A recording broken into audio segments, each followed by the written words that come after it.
রোমাঞ্চের পারদে ঠাসা অবিশ্বাসের এক মায়াচ্ছন্ন ঘোর। রিয়াল মাদ্রিদকে হারিয়ে বার্সেলোনার শিরোপা উৎসব, রেমন্তাদা। প্রত্যাবর্তনের প্রতিশব্দ বনে যাওয়া মাদ্রিদের বিপক্ষে লেখা হলো ফিরে আসার অদম্য কাব্য। তবে তারও বহু আগে পেদ্রি নামক এক ছোকরা ছড়ি ঘুরিয়েছেন মধ্য মাঠে। রিয়ালের পরিকল্পনা ভেস্তে দিয়ে তিনিই তো উন্মুক্ত করেছিলেন গোলের দুয়ার। তর্ক হয়, আলোচনা সমালোচনা হয়, কেউ কেউ তো জোর গলায় বলেই বসেন পেদ্রি এই সময়ের সেরা মিডফিল্ডার। সেই সাহসটুকু পেদ্রি অবশ্য দিয়েছেন তাদের। এল ক্লাসিকোর মতো বড় মঞ্চে নিমিষের মধ্যে ম্যাচের গতিপথ বদলে দিয়ে তিনি প্রমাণ রেখেছেন লোকে যা বলে তা ডাহা, মিথ্যে অন্তত নয়। পেদ্রি, ফ্রাঙ্কি ডিয়ং, দানি ওলমোর মধ্যমাঠে নিয়ন্ত্রণ নেওয়া প্রায় অসম্ভব।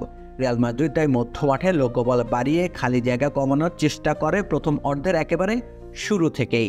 আক্রমণ হয় বার্সার পক্ষ থেকে, কিন্তু গোলটা আর হয় না, আটকে যাচ্ছে বারবার। রাফিনহার ভুল আছে, তবুও তিনজনের মিডফিল্ডার, চারজন, কোনো ক্ষেত্রে পাঁচজন মিডফিল্ডার ভীষণ পীড়াদায়ক।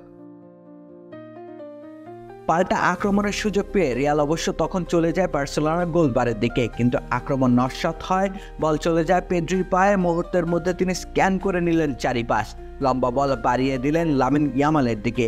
সেই বলকে টেনে লামিন নিয়ে যান রিয়াল মাদ্রিদের ডি বক্সের ডান পাশে।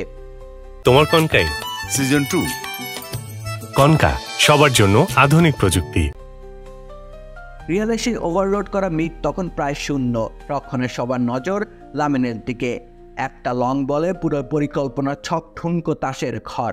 নিজেদের রক্ষণ থেকে আক্রমণ ভাগে বল সাপ্লাই দেওয়া পেদ্রি ততক্ষণে দৌড়ে এসে পড়েছেন ডি বক্সের সামনের জায়গাটায়। ইয়ামালের মাইনাস, পেদ্রির গোল। 1-0 গোলে কোপা দেল রের ফাইনালে এগিয়ে যায় ফুটবল ক্লাব বার্সেলোনা। এখানেই কি শেষ পেদ্রির কীর্তি? মোটেও না। তিনি ছিলেন সর্বত্র, থাকার চেষ্টা করেছেন, মাদ্রিদের আক্রমণকে প্রতিহত করেছেন, মধ্যমাঠে বলের নিয়ন্ত্রণ নিজের কাছে নিয়ে মাদ্রিদ খেলোয়াড়দের মনস্তাত্ত্বিক চাপ বাড়িয়েছেন। অ্যাটাকিং থার্ডে বল সাপ্লাই দিয়েছেন, মাদ্রিদের বাড়ানো পাসের মধ্যে বাধা হয়ে দাঁড়িয়েছেন।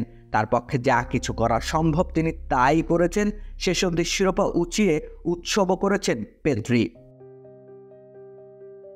তার করা ওই প্রথম গোলটাই বার্সেলোনাকে মানসিক ও কৌশলগত বুস্টার দিয়েছে।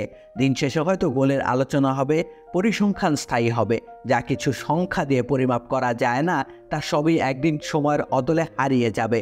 তবু পেদ্রিরা সংখ্যার খেলায় মেতে ওঠেন না, তারা বরং যা কিছু দেখা যায় না, বোঝা যায় না, সেসবই করে দেখা মধ্য মাঠে। রাকিব হোসেন রুম্মান, খেলা ৭১।